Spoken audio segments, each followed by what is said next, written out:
2. 앵커우먼 모니카.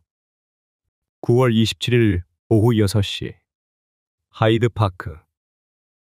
런던에서 햇빛을 만나는 날은 흔치 않다. 그런데 그날은 오전 중에 퍼붓던 비가 그친 뒤 스모그가 말끔히 거친 하늘이 화창하게 개었다. 날씨는 더없이 맑았고 태양이 푸른 하늘 저편을 환히 비추는 가운데 런던 시내는 활기가 넘쳤다. 그리고 오후가 되면서 시민들은 가족과 함께 분홍빛 노을이 곱게 물들어 있는 하이드 파크로 몰려들었다. 하이드 파크는 중세에는 웨스트민스터 사원 소유의 장원이었는데 헨리 8세가 왕실 수렵장으로 사용한 이후 17세기부터 일반에 공개되었다.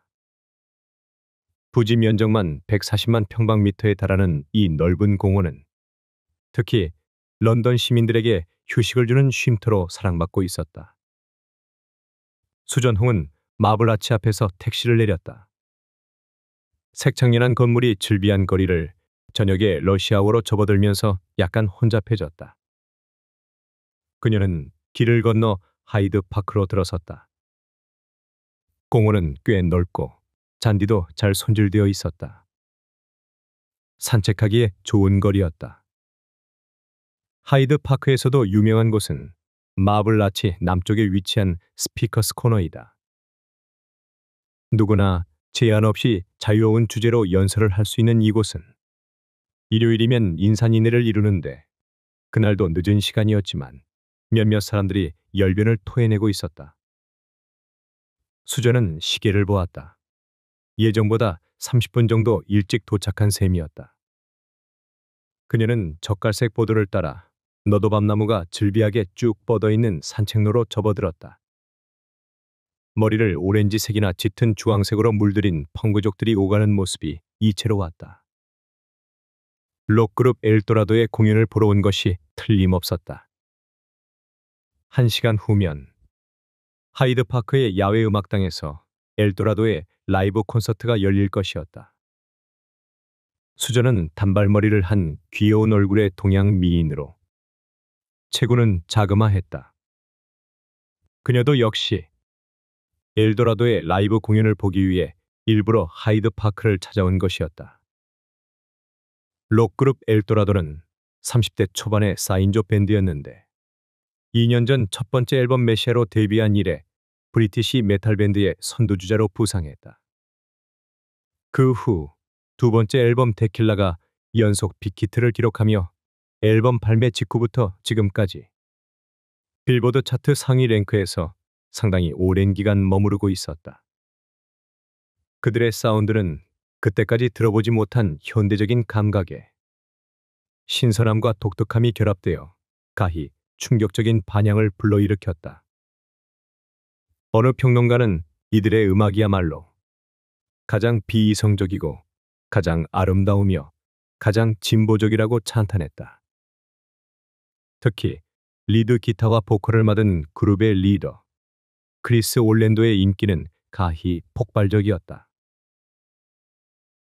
엘도라도의 라이브 공연이 열리는 야외 음악당은 공연 1시간 전인데도 인파로 발디딜 틈이 없었다. BBC와 MTV의 카메라맨과 스텝진들이 공연장 여기저기를 미친 듯이 뛰어다니고 있었고 공연장 안은 열광적인 팬들로 흥분의 도가니였다. 그런가 하면 만일의 사고에 대비해 공연장 곳곳에는 경찰이 배치되어 있었다. 수저는 사람들을 해치고 되도록 무대에서 가까운 자리로 나아갔다. 초저녁부터 몰려들어 앞자리를 차지하고 있는 10대들. 그들이 내뿜는 젊음의 열기가 온몸으로 느껴지는 것만 같아 그녀는 덩달아 흥분의 감정을 가눌 수가 없었다. 30분 후 야외 음악당은 발디딜 틈도 없이 꽉 들어찼다. 공연 시각이 가까워 오면서부터는 모두들 술렁거리며 환호성을 질러대기 시작했다. 곧이어 공연장 불이 꺼졌고 무대 위에는 오렌지색 하이라이트가 빙빙 돌았다. 현란한 오렌지색 조명을 받으며 금발을 늘어뜨린 엘도라도 멤버들이 무대 위로 올라왔다. 그 순간 관중들의 함성이 터졌다. 무대 위에 불이 꺼지고 조명이 켜지면서 첫 곡의 리프가 시작됐다. 그 순간 모든 관중들이 환성을 질렀다. 곧이어 쿵쿵, 심장 박동처럼 커다랗고 힘찬 드럼 소리가 무대를 울리기 시작하고 일렉트릭 기타의 음향이 지잉지, 잉, 어슴푸레한 초저녁의 어둠을 뚫고 퍼졌다. 동시에 공연장을 꽉 메운 팬들의 광란에 가까운 함성이 터져나왔다. 엘도라도, 엘도라도, 와, 크리스 올랜도. 터질 듯한 심장 박동 소리의 드럼 연주가 오프닝을 장식하면서 곧장 크리스 올랜도의 기타 독주가 이어졌다. 그는 양쪽 무릎을 꿇은 채 속주 기타의 엑스터시 속으로 빨려 들어갔다. 그리고 마침내 리더 크리스 올랜도의 노래가 시작됐다. 그는 천천히 숨을 고르며 절규하는 듯한 음성으로 노래를 부르기 시작했다. 나는 무법자. 나는 무법자로 태어났네. 나는 길이를 질주하지. 한 손에 성경을 들고 한 손엔 총을 든 채로 아무도 내가 누군지 몰라. 여자들은 나를 사랑하지 않네. 나를 이해하지 않네. 길 위의 인생은 이런 거야. 누가 무법자의 인생을 알기나 해. 나는 밤새 달린다네. 내 인생은 위험에 처해 있고 나는 모든 영혼과 심장을 훔친다네. 사람들은 나를 아벨이라고 부르지. 사람들은 나를 카인이라고 부르지. 사람들은 나를 셈의 자식이라고 부르지. 그러나 결코 아무도 나를 알지 못한다네. 인생은 아무것도 잃을 게 없어. 아무것도 얻을 것이 없지. 나는 무법자. 나는 무법자라네. 광란하는 10대 팬들. 지잉지잉 울리는 일렉트릭 기타. 머리를 박박 밀어버린 근육질 드러머의 신기에 가까운 난타. 머리 위로 치켜든 손목들이 물결처럼 출렁이는 가운데 교성에 가까운 흐느낌이 들리고 더러는 실성한 것처럼 비명을 지르던 끝에 기절해버리는 여자애들도 보인다. 기절에 쓰러진 소녀를 주위에 있던 사람들이 들어올려 뒤로 전달하는 모습은 차라리 광란에 빠진 사교 집단의 종교의식을 보는 것만 같았다. 그러면서 이 거대한 인간 파도는 그대로 환호성과 박수갈채와 헤드뱅잉과 구호소리의 소용돌이에 뒤섞이며 절정의 순간을 향해 치달았다. 오후 7시 30분 BBC 뉴스룸. 이젠 빅벤도 늙었어. 디지털로 바꿔야 한다고. 저녁 뉴스 준비를 하느라 부산스러운 BBC 뉴스룸에서 프로듀서 레인 번즈는 붉은 연필로 기사를 체크하며 투덜거렸다. 그것은 영국 각지에 나가 있는 수백 명의 기자들, 그리고 세계 각지의 특파원들이 송고해온 수백 가지의 기사들이었다. 그는 그 중에서 그날 방송할 뉴스 아이템을 골라내느라 정신이 없었다. 그러면서도 옆에서 아이템 작성을 돕고 있는 조수를 향해 끊임없이 질문을 던졌다. 옐친은 아직 살아있나? 사흘째 두문불출이랍니다. 오늘 증권 시세 변동폭은? 하향 안정세를 유지하고 있답니다. 아랍 산유국 회의 결과는 나왔나? 아직요. 조너선 의원이 강경 발언을 했다는군요. 대통령 출마 선언 이후 최초의 발언입니다. 빅벤 수리 건은 뉴스 중에라도 연락을 줘. 그리고 이건 또 뭐야? 뭐 말입니까? 아, 르윈스키 시가 말이군요. 요즘 클린턴 스캔들로 르윈스키 시가가 잘 팔린다는 소식 아닙니까? 빼버려. 이런 게 무슨 뉴스 가치가 있다고. 그래, 됐어. 오늘은 이 정도로 하자고. 그는 클립보드를 챙겨들고 일어섰다. 카메라맨과 음향기사, 조명기사, AD들이 조정실에서 대기하고 있었다. 그는 조정실 내부의 자기 자리로 가서 앉으면서 전화통 앞에 앉아 통화 중인 모니카를 흘끗 노려보았다. 저녁 뉴스의 메인 앵커인 모니카 비숍은 그에게서 등을 돌린 자세로 앉아 달콤한 음성으로 누군가와 통화하고 있었다. 그래서 좀 여유가 생겼어요. 네, 좋아요. 그럼 오늘 밤 거기서 만나요. 허니, 사랑해요.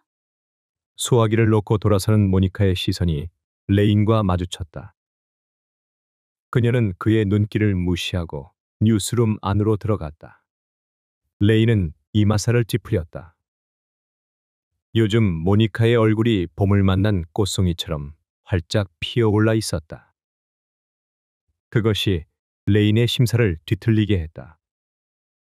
더구나 그는 방금 그녀가 통화한 녀석이 누군지도 잘 알고 있다. 에쿠스 컴퓨터 사장인 에드워드 던컨의 새님 같은 얼굴이 뇌리를 스쳐갔다. 기생오라비 같은 자식.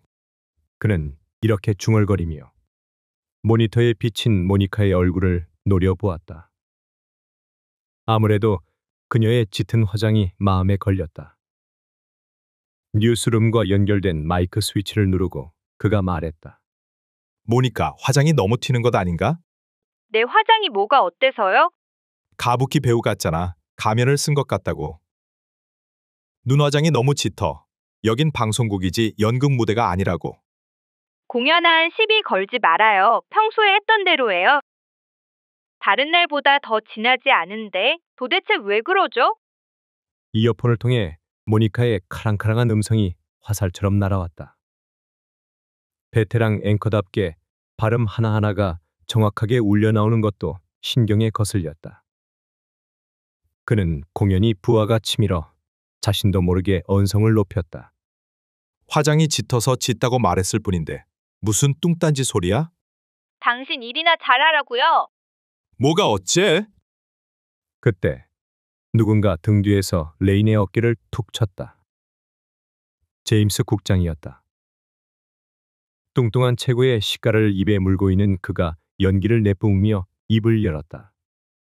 이봐, 레인. 자네 이혼한 전처에게 너무 신경 쓰는 거 아니야? 연출자가 뉴스 진행자한테 화장이 짙단 말도 못합니까? 제발 신경 끄라고. 모니카는 예전에 자네 마누라가 아니지 않나? 이혼한 마누라는 이웃집 고양이 같은 거야. 목에 방울을 달았든 리본을 맸든 그건 자네가 상관할 바가 아니라고. 무슨 말인지 알겠나? 누가 뭐랍니까? 내 말은 화장이 좀. 화장이 뭐가 어때서? 어쨌거나 모니카는 제일 잘 나가는 앵커야. 사적인 감정은 배제하게 시청자들은 뉴스를 보는 거라고. 아무도 모니카 얼굴이 가부키 배우 같다고 생각하진 않아. 무슨 말인지 알겠지? 알겠습니다. 레인은 어깨를 으쓱했다. 제임스 국장은 시가 연기를 그의 얼굴 위로 날리고 커피잔에 재를 툭툭 떨었다. 그가 가버린 후 레인은 기침을 쿨럭이며 망할 자식하고 욕설을 중얼거렸다. 그리고 그는 날씨 담당인 조노선을 불렀다. 조노선이 달려와 원고를 내밀었다. 레인은 그 원고를 보다가 흠칫 고개를 들었다. 이건 또 뭐야? 오늘 밤 비가 온다고? 방금 기상청에서 보내온 팩스예요. 어떻게 된 거야? 그린란드 쪽에서 거대한 저기 합대가 몰려오고 있다는데요. 집중 호우가 내릴 거라는군요. 레인은 왠지 이 소식이 반가웠다. 흘끗 보니 BBC 건물 유리창으로 별들이 빠른 속도로 사라지는 모습이 보였다. 그린란드에서부터 먼 거리를 이동해온 두툼한 먹구름이 밝은 별빛을 일시에 삼켜버린 것이다. 그는 얼른 마이크에 대고 모니카에게 비꼬는 투로 말했다. 템즈 강변에서 새벽 커피라도 즐길 계획이었나 본데 안 됐군. 오늘 밤에 비가 온다는구만. 그러자 원고를 읽고 있던 모니카가 냉큼 고개를 들고 외부와 연결된 마이크 버튼을 누르더니 날카롭게 되받았다. 새벽 커피를 즐길 계획이란 것 맞았어요. 하지만 템즈 강변이 아니고 사보이 호텔이에요. 비가 올 거라는데 강가는 너무 춥지 않겠어요? 모니카 비숍의 차가운 답변에 레인의 눈썹이 꿈틀했다.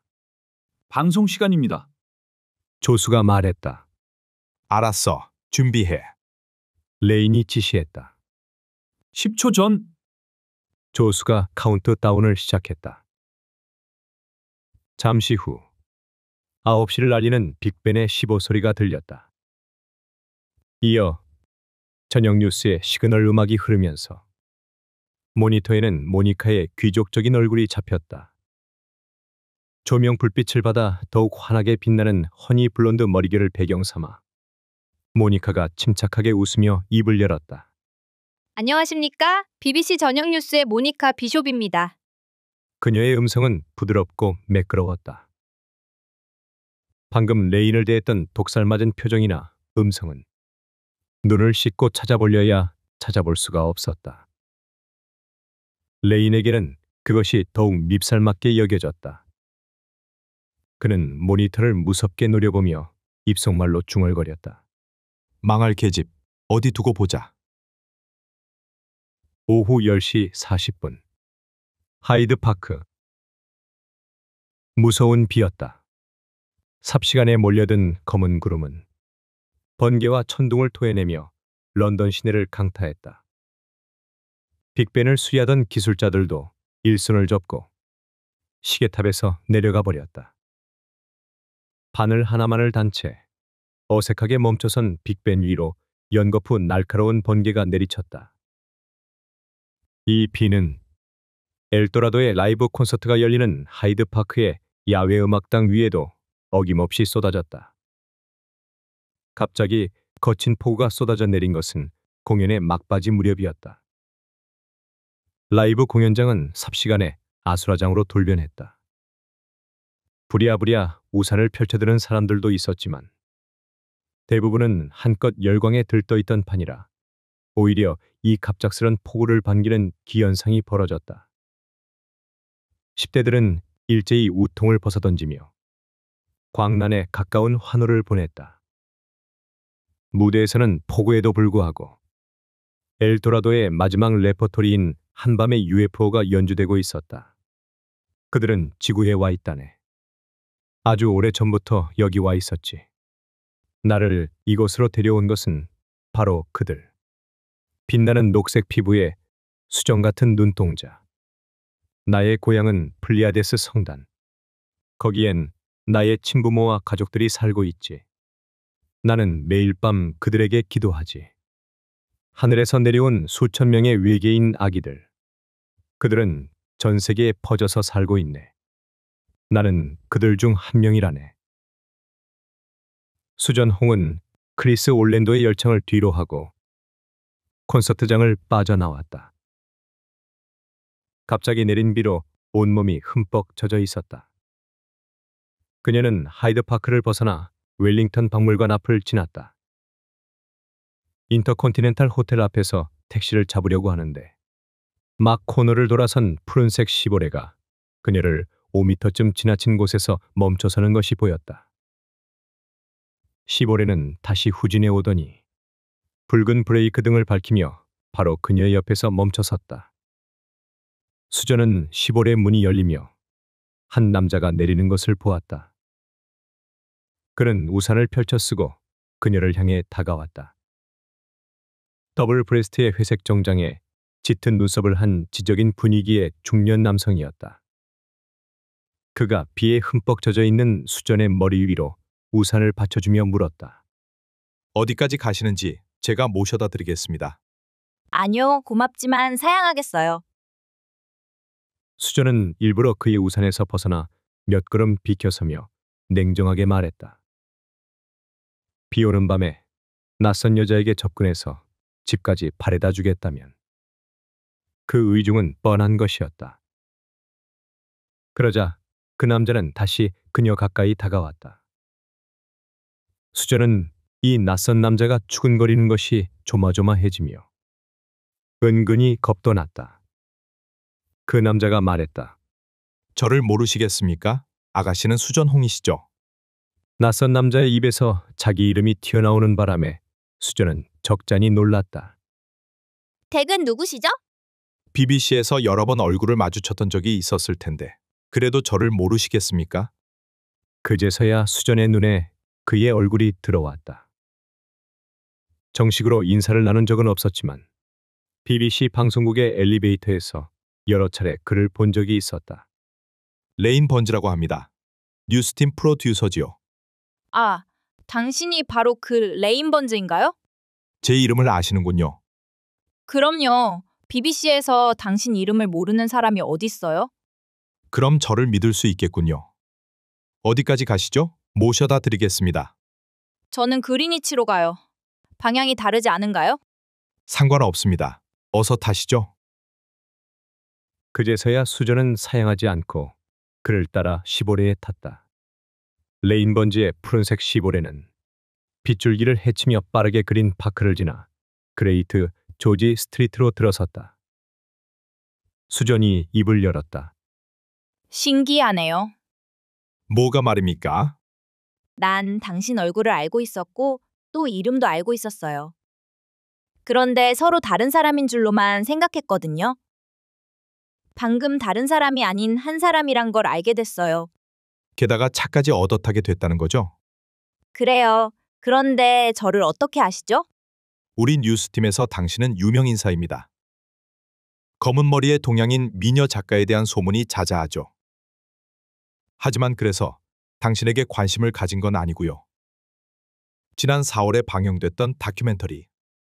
당신이 쓴 다큐멘터리 프로를 아주 감명 깊게 보았습니다. 그 제목이 뭐더라? 티벳 불교를 찾아서? 아, 맞아요. 달라이 라마가 등장하는 프로였죠? 그 프로를 보셨군요? 그럼요. 최근에 방영된 BBC 다큐멘터리 중에 최고였어요. 과찬의 말씀이군요.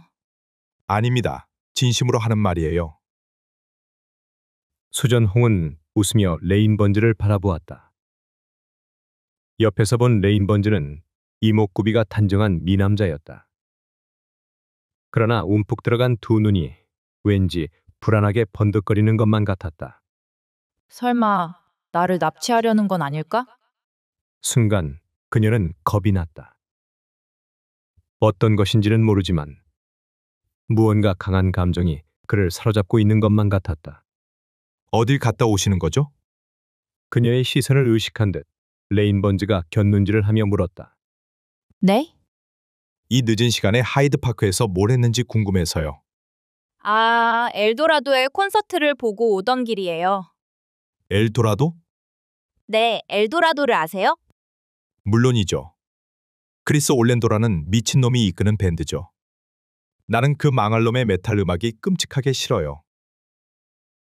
그 말에 수전은 쿡쿡 웃음을 참았다. 동서양을 막론하고 나이든 사람들이 시끄러운 하드록 음악을 싫어하는 것은 공통적인 것만 같았다. 서방에서 외교관 생활을 오래 해온 그녀의 부친 역시도 하드록 밴드라면 이마살을 찌푸리며 고개를 절레절레 흔드셨다. 그러고 보니 레인번즈는 나이가 부친과 거의 비슷한 연배이거나 두 서너 살 아래인 것으로 보였다. 수전, 당신은 신의 존재를 인정합니까? 시보레가 국회의사당을 지나 린치민스터 브리지를 건널 때쯤 레인번즈가 뚱딴지 같은 질문을 던졌다. 신 말인가요? 그래요. 당신은 신을 소재로 무엇을 써보겠다는 생각은 해본 적이 없는지 궁금하군요. 글쎄요. 그리스 신화를 읽었겠죠? 네, 읽었어요. 그 중에서도 특히 내가 좋아하는 건 아프로디테와 아레스의 이야기지. 에일레스라면 전쟁의 신이었다. 레인번즈가 말했다. 아프로디테는 추악한 얼굴의 대장장이 신 헤파이스토스와 결혼하지 않았소. 그리곤 전쟁의 신 아레스랑 놀아났단 말이오. 이걸 안 헤파이스토스가 보이지 않는 그물을 장치했지. 그리고 연놈이 이를 버릴 때 그물을 잡아당겨 꽁꽁 묶어 만천하에 공개를 했다. 이런 이야기 말이오.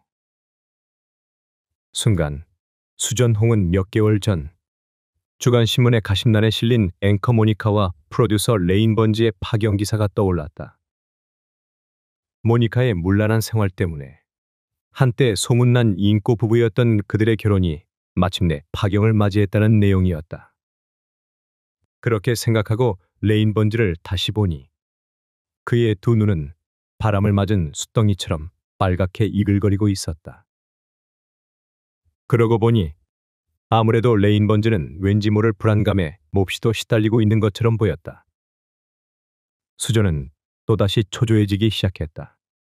내 생각엔 말이오. 그리스 신들이란 작자들, 인간하고 별반 다를 것이 없어요. 탐욕스럽고 우둔하고.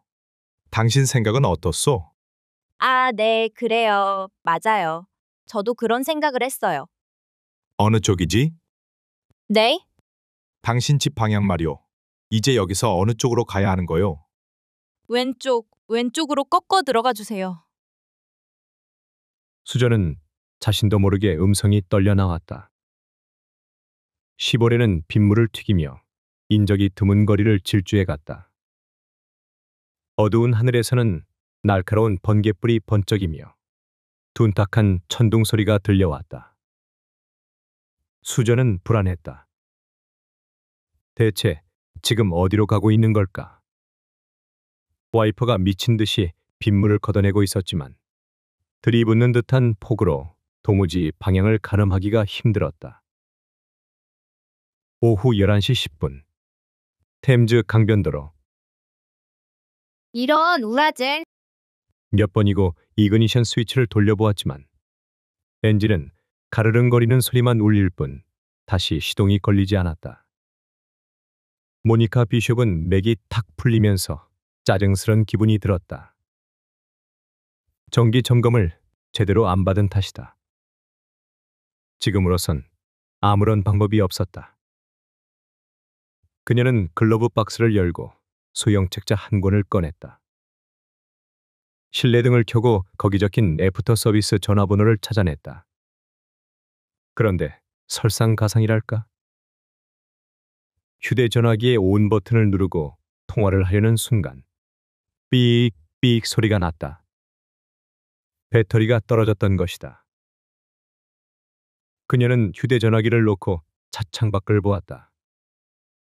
어두운 하늘에서는 억색의 빗줄기가 떨어져 내리고 있었다. 시계를 보니 밤 11시가 지난 시각이었다. 아무래도 약속 시간까지 사보이 호텔에 도착하기엔 무리인 듯 싶었다. 한동안 고민하던 모니카는 비상등 버튼을 누른 다음 우산을 집어들었다. 그리고 차문을 열고 밖으로 나왔다. 빗줄기는 거칠게 아스팔트 바닥에 떨어져 내렸다. 바닥에서 튀긴 빗방울이 종아리에 와닿는 감촉이 차가웠다. 그녀는 빠른 속도로 질주해가는 차량들을 향해 손을 흔들었다. 몇 대의 차량이 그대로 지나쳐갔다. 비상 라이트를 전멸시켜 놓고 도움을 청하는 것을 보고도 무심히 사라져버리는 그들의 행태가 야속했다. 몇 걸음 더 차도 쪽으로 나가 손을 흔들어 보았다. 그래도 차량들은 무서운 속도로 빗물을 뿌리며 그녀의 옆을 그저 스쳐갈 뿐이었다. 매정한 사람들 같으니. 그녀는 비에 흠뻑 젖어든 투피스 정장을 한숨 쉬며 바라보았다. 에드워드 던컨이 런던의 고급 의상실 아덴으로 데리고 가서 생일 선물로 사준 옷이었다. 모니카는 차가 고장난 것보다도 약속 시간을 지키지 못하게 된 것보다도 스코틀랜드산 고급 모직으로 재단된 이 정장이 비에 젖어 엉망이 되는 것이 더 화가 나고 안타까웠다. 그곳은 템즈 강을 끼고 도는 도로였다. 차량의 통행이 그다지 많지 않은 곳이어서 한적했다. 게다가 캄캄한 강물로부터 꾸역꾸역 피어오르는 물 한 개가 괴기스럽게 도로로 넘어오고 있었다. 모니카는 조금 무서운 생각이 들었다. 날씨마저 차가워져 으스스한 한기가 느껴졌다. 그 후로도 몇 대의 차량이 나타났지만 그녀의 도움 요청을 무시한 채 그대로 지나쳐가 버렸다. 모니카는 한숨을 몰아쉬었다. 도대체 얼마 동안이나 이러고 있어야 할까? 마치 이 드넓은 세상에 혼자 버려진 것처럼 외롭고 쓸쓸했다. 시간이 지날수록 지나는 차량의 숫자도 점점 줄어드는 것만 같았다. 그녀는 다시 또 저편 어둠 속에서 나타나는 차량의 전조등 불빛을 응시했다. 이때 빗줄기를 헤치며 자동차 한 대가 다가오는 것이 보였다. 푸른색 시보레였다. 폭우 속에서 그녀의 음성이 들릴 리 없었지만 모니카는 혼신의 힘을 다해 소리치며 마구 손을 흔들어댔다. 이봐요, 도와줘요. 도와주세요. 여기에요. 또다시 그대로 지나쳐가는 것일까? 그게 아니었다. 마치 기적을 목격한 것만 같았다. 모니카는 자신을 지나쳐간 시보레가 얼마쯤 떨어진 곳에서 붉은 브레이크 등을 밝히며 멈춰서는 것을 보았던 것이다. 그녀는 환히 웃으며 시보레가 멈춰진 곳을 향해 달려갔다. 그녀가 조수석 문을 열고 우산을 접으며 차에 올라타는 것이 빗줄기 너머로 보였다. 그리고 나서 잠시 후 BBC의 앵커우먼 모니카 비숍을 태운 푸른색 시보레는 빗줄기를 헤치며 어둠 속으로 사라져갔다.